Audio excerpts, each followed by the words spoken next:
Everybody was involved in this, and it also creates a more interesting conversation because when you look at people and the conversation or the dialogue that happens online about why Rhodesia fell and why it didn't survive, you will have a lot of these nostalgic cave dwelling troglodytes who are constantly talking about, oh, Rhodesia fell because it was abandoned by the West. And the reality, at least the reality, according to Ken Flower, who was an intelligence chief and somebody who was very, very aware of the inner workings of the Rhodesian government, the reality is that the West didn't actually abandon Rhodesia. They were very much in bed with them.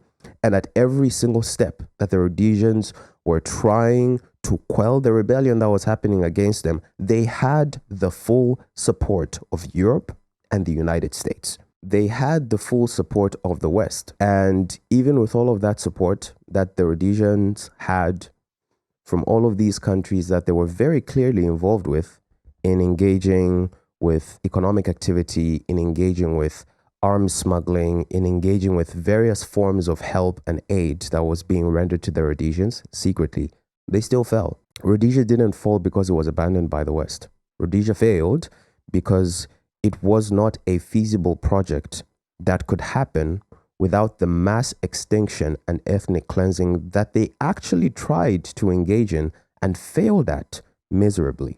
That's why Rhodesia fell, and for no other reason. So for anybody who tells you about Rhodesia being abandoned by the West and Rhodesia falling because the West got cold feet and couldn't stand by their brothers, it's complete bullshit.